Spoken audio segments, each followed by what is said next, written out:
Assalamualaikum warahmatullahi wabarakatuh. Nama saya Nurdin Nabila binti Ismail. Nombor pendaftaran 10 DEP 20S203. Hari ini saya nak bentangkan tajuk tentang mini projek pusat pemindahan. Kelas DEP 3A.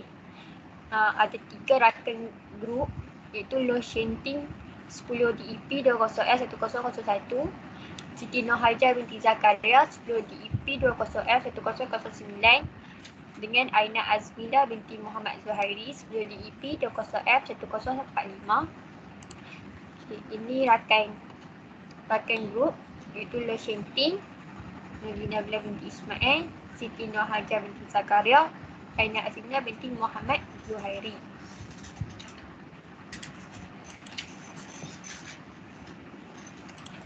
Ini adalah penugasan Angkatan Pertahanan Awam APM. Tujuan APM, arahan tetap ini dikeluarkan adalah sebagai satu ketetapan terhadap penugasan pegawai dan anggota APM di pusat-pusat pemindahan ketika bencana, melaksanakan tugas menyelamat, perlindungan dan khidmat kemanusiaan dari sebarang ancaman musuh, bencana dan kecemasan, menyediakan perkhidmatan kecemasan dan khidmat bantuan kemanusiaan di seluruh negara, menilai dan menyebar maklumat, khidmat, nasihat serta amaran kepada orang awam berkaitan sebarang ancaman musuh, kecemasan dan bencana. Pengenalan pusat pemindahan. Pendahuluan. Bencana adalah suatu kejadian yang menyebabkan gangguan kepada aktiviti masyarakat dan usaha negara, melibatkan kehilangan nyawa, kerosakan harta benda, kerugian ekonomi dan kemusnahan alam sekitar yang melangkaui kemampuan masyarakat dan untuk mengatasinya dan memerlukan tindakan pengulangan sumber yang esentif. Kejadian bencana seperti banjir, ribut taufan, gempa bumi, tanah runtuh, tsunami, kemarau, kebakaran dan lain-lain. Bagi mengurangkan kesan bencana yang terhasil daripada fenomena alam ini terhadap orang awam dan harta benda, maka bekerjasama dan tindakan bersadu dari agensi kerajaan, badan berkanun, pihak swasta dan badan-badan sukarela serta orang awam perlu diselaraskan dengan sistematik dan berkesan. Ini contoh gambar kemah pusat pemindahan. Susunan kemah di pusat pemindahan. Takrif pusat pemindahan, bangunan atau kawasan yang diisytiharkan oleh jawatan kuasa pengurusan bencana daerah JPBD dan boleh digunakan untuk menempatkan masa-masa bencana. Bangunan kawasan ini perlu dilengkapi dengan kemudahan-kemudahan asas seperti ruangan, bekalan air bersih, elektrik, kemudahan membersih diri dan sentiasa selamat digunakan. Susunan kemah di pusat pemindahan adalah bergantung kepada reka bentuk bangunan yang dijadikan pusat pemindahan. Reka bentuk bangunan ini adalah dalam pelbagai bentuk. Terdapat juga penempatan pusat pemindahan di ruangan terbuka seperti dewan yang tidak berdinding. Jenis susunan kemah di pusat pemindahan dibahagikan kepada beberapa jenis, iaitu susunan sejajar, susunan berkelompok kluster, susunan selari dan susunan tunggal. Ini contoh gambar susunan kemah, iaitu susunan sejajar. Ini adalah susunan sejajar, susunan berkelompok kluster, susunan selari dan susunan tunggal luar dewan. Sekian, terima kasih.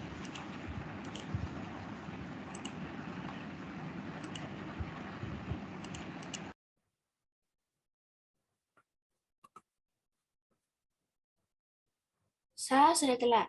Nama saya Loh Shenting. Nama matriya 10 DEP 20S1001. Saya dari kelas DEP 3A. Saya adalah Platon Delta. Hari ini, saya nak present tentang pengenalan organisasi pusat pemindahan. Ini ialah cerita organisasi. Yang utama ialah pengurusi dan setiausaha. Dalam jawatan naik pengurusi boleh dibahagi kepada 6 cabang, yaitu JK, pendaftaran, cek bekalan makanan, cek keselamatan, cek kebersihan, cek aktiviti, dan cek sukarelawan. Fungsi jawatan kuasa penerimaan dan pendaftaran. Jawatan kuasa pendaftaran mangsa ialah membuka kaunter pendaftaran mangsa pencalonan dan memasang dinding kaunter pendaftaran mangsa pencalonan di kaunter pendaftaran. Kaunter boleh dibagi kepada 3 kaunter, yaitu kaunter daftar masa pencalonan, kaunter khas yang berkeperluan seperti orang kurang upaya, OKU dan wakil emas, dan kaunter pertanyaan dan informasi. Yang kedua ialah membuat pembahagian tugas ahli jawatan kuasa pendaftaran masa pencalonan. Yang ketiga ialah melapor status kecederaan dan kematian di pusat pemindahan kepada bilik gerakan pencalonan daerah dan melibatkan sukarelawan JKN dan sukarelawan lain dalam membantu masa pencalonan dalam urusan pendaftaran. Ini adalah contoh buku pendaftaran mangsa dan buku pelawat. Yang seterusnya ialah gambaran kaunter pendaftaran mangsa pencalonan.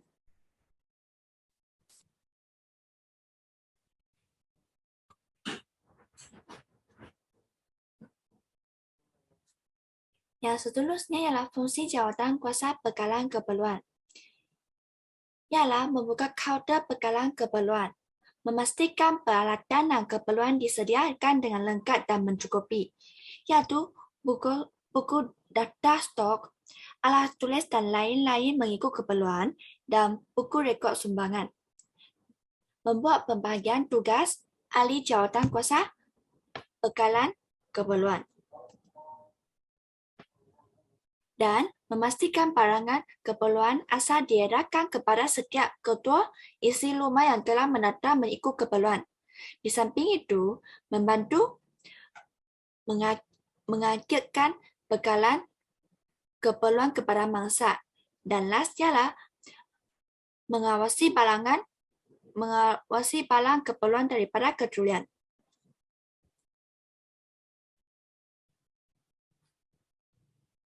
Okey, fungsi jawatan kuasa makanan, iaitu membuat pembahagian tugas ahli jawatan kuasa makanan mengikut keperluan seperti berikut. Penyediaan makanan dan membuat penentuan menu sekurang-kurangnya 4 kali sehari. Memastikan bekalan bahan mentah mencukupi. Dan menyediakan jadual memasak. Dan seterusnya ialah memantau proses penyediaan makanan dan aspek kebersihan serta menjalankan pemeriksaan kualiti makanan melalui kerjasama Kementerian Kesihatan Malaysia KKM atau Jawatan Kebersihan. Ini ialah gambaran penyediaan makanan di pusat pemindahan.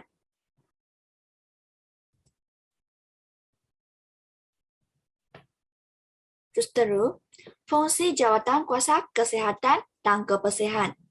Jawatan kuasa kesihatan dan kebersihan hendaklah bekerjasama dengan jawatan kuasa pendaftaran mangsa bagi mengenal pasti mangsa yang berkeperluan. Membuat pembahagian tugas ahli jawatan kuasa kesihatan dan pembersihan. Yang seterusnya ialah mengucurkan papan tanda dan tanda arah di pusat pemindahan. Contohnya, dilarang merokok, tanda lelaki, tanda perempuan, dan lain-lain. Yang seterusnya ialah mengeras dan mengatur tugas pembersihan di pusat-pusat pemindahan dengan kerjasama JKKK atau KRT, sukarelawan, dan pihak swasta. Ini adalah gambaran rawatan di pusat pemindahan.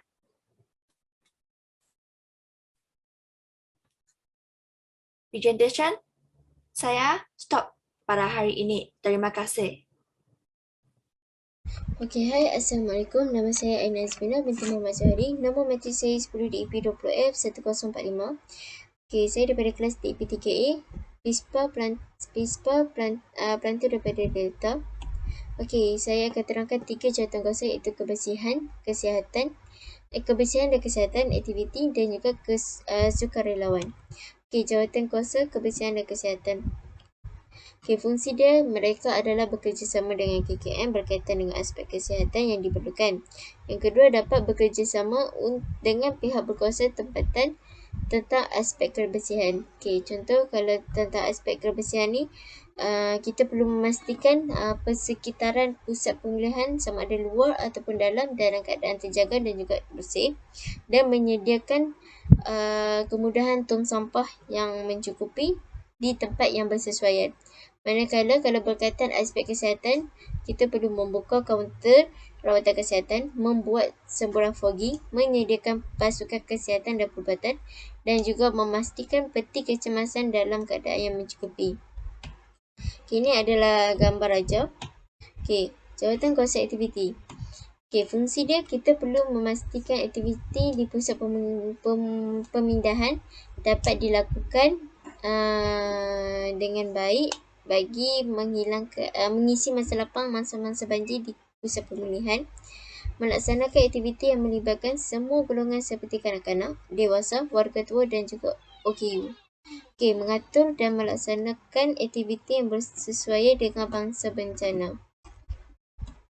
Ini contoh-contoh aktiviti yang boleh dilakukan kepada masa-masa banjir. Jawatan sukarelawan.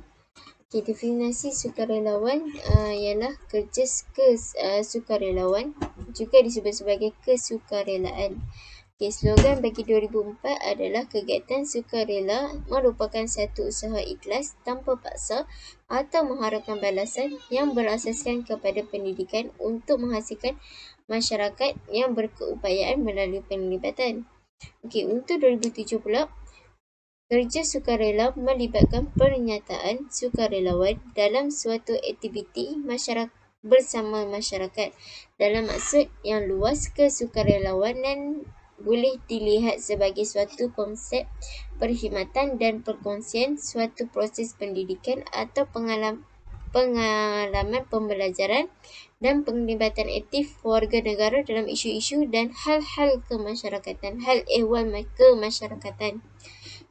Manakala slogan 2009 pula, kerja sukarela atau khidmat sukarela ialah kegiatan yang dilakukan dengan rela hati ikhlas tanpa paksa daripada mana-mana pihak, tanpa mengharapkan ganjaran atau balasan material, dan dapat memberi manfaat kepada golongan atau pihak sasaran.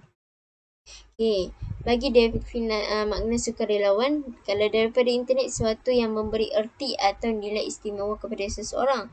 Manakala daripada masyarakat pula, perkara-perkara yang boleh memberi makna dalam diri masyarakat yang bersukarela. Maksudnya, dia sukarela, dia relakan diri dia untuk memberi bantuan kepada orang. Tujuan kesukarelawanan pula, kalau untuk masyarakat, kita perlu ada nilai-nilai kasih sayang, kerjasama, keprihatinan sosial, ada nilai persaudaraan ataupun persahabatan dengan masa-masa banjir, menjana modal insan dan juga modal insan. Manakala untuk negara pula, kita melakukan kesukarelawanan ni adalah untuk patriotisme, pengupayaan masyarakat, ketahanan nasional, perpaduan dan juga nilai-nilai kemanusiaan. Matlamat kesukarelawan membuat satu masyarakat malah peradaban yang adil, makmur dan sejahtera. Agensi Jabatan Kesukarelawan di Malaysia adalah RELA. Selain itu, banyak komuniti agensi badan berkanun, IPTA dan IPTS persendirian, antaranya Puspanita, PBSM dan juga Yayasan Sukarelawan Siswa. Peranan dan tugas AJK sukarelawanan di pusat pemindahan adalah mereka perlu merekod jumlah sukarelawan yang datang, mengagih dan atau membuat pecahan tugas mengikut keperluan di sebuah pusat pemindahan, dan juga mengagih sumber tenaga manusia kepada mana-mana AJK pusat pemindahan yang memerlukan tenaga manusia. Contoh tugas-tugas dan peranan membantu pengagihan bantuan banjir seperti bahan mentah, cadar, selimut, membuat penyediaan makanan, membantu masakan, khidmat kaunseling, mengadakan aktiviti untuk menangani stres. Ini adalah logo-logo sukarelawan Okey, kesimpulan bagi keseluruhannya, setiap bencana, setiap musibah, setiap apa yang berlaku kepada kita adalah yang melanda kepada kita di muka bumi ini adalah ujian daripadanya.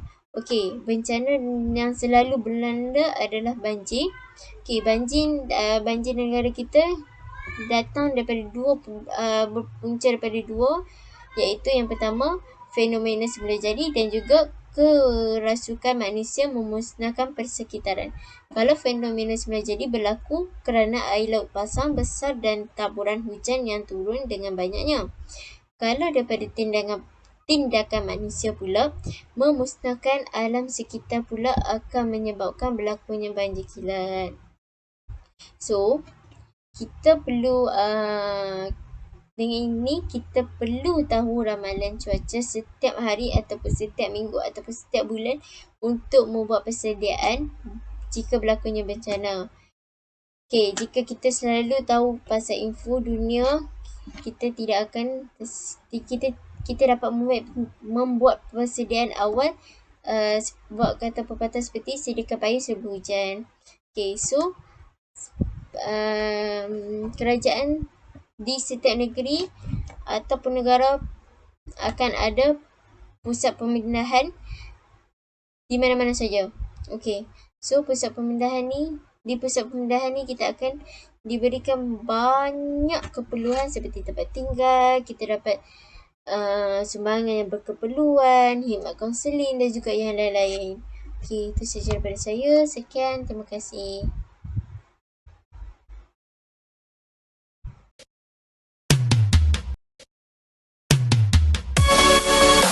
Assalamualaikum, nama saya Siti Nurhaja binti Zakaria. Nombor matrik saya 10 DEP 20F1009 dari kelas DEP 3A. Saya daripada Britain Delta. Hari ni grup saya nak buat mini projek.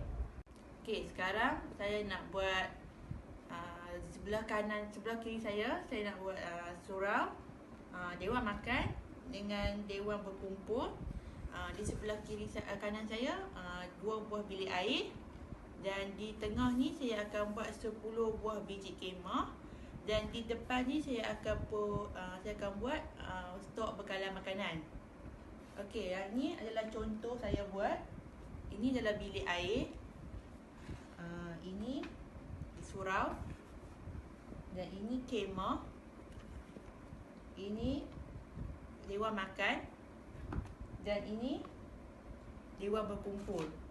Semua ni saya menggunakan cardboard dan kertas warna.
Ay, ore la mea,